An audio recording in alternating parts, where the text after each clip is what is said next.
Hey, just a quick little story. I used to commute from Jersey to Manhattan. I've brought that up before, but I would for like 10 years I would take a bus into Port Authority.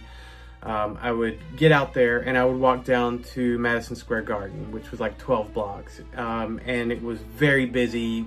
The commuters walking, kind of the standard picture you've always seen of Manhattan with the commuters and everybody walking together. And it was very common for tourists to ask me for directions. I think I probably had a friendlier face than most people in Manhattan. Funny thing is, I found from the very beginning, when I didn't know where I was going, you can ask almost any New Yorker directions, and no matter how mad they seem when you start to ask, as soon as you just say, I need help, they're very helpful. And I was probably more helpful than most, though I didn't always know the directions that well.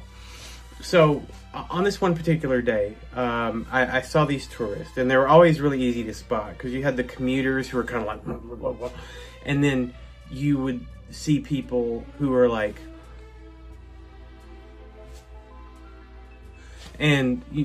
obviously it's a tourist, and if they ever saw me or we made eye contact, God forbid, they would just ride up to me and just be like, hey, do you know how to get to the Wax Museum or the Empire State Building or the Lego House of Doo-Doo or whatever? And so I'd give them directions, and these two people walked up. They were hippies, and they were probably in their early 20s. I believe Fish was in was in town for a few shows at MSG where I worked.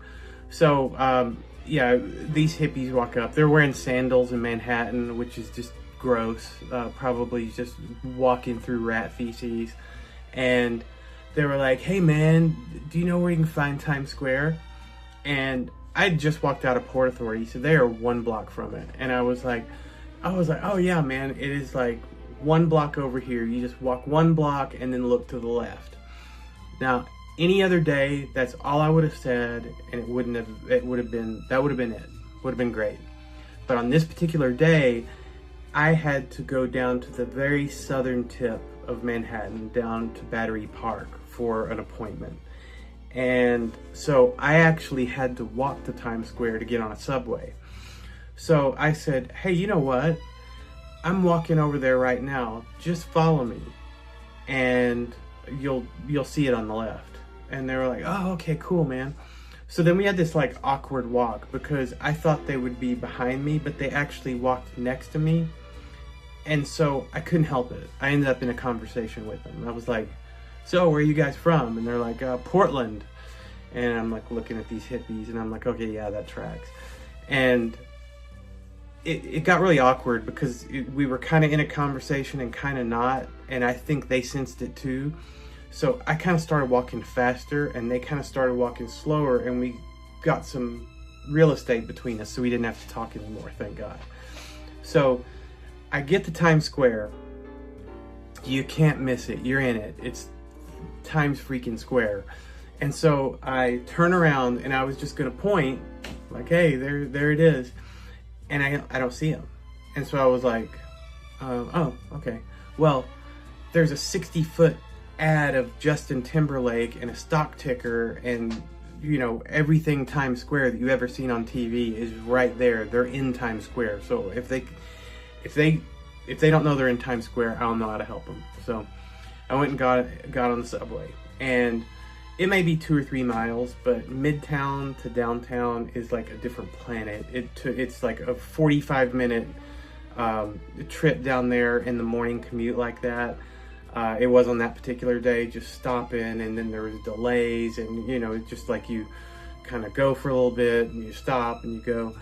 So I'm about to get down to Battery Park, and you might know where this is going. I turn around and they're behind me. They're still following me. And I'm like, oh my God. And the guy looks at me and he's like, and I kind of pretended not to see him. And all this math started going through my head. I was like, oh my God, I'm gonna have to tell them how to get back on the train, how to get back. I was like, And the guy looked so stoned. He was just like, and I was like, and there was a lot of people between us, and I just ducked where they, like, I couldn't see them, and kind of just snuck off the subway. So, and I just let him go. And legend has it, they're still on the subway looking for Times Square.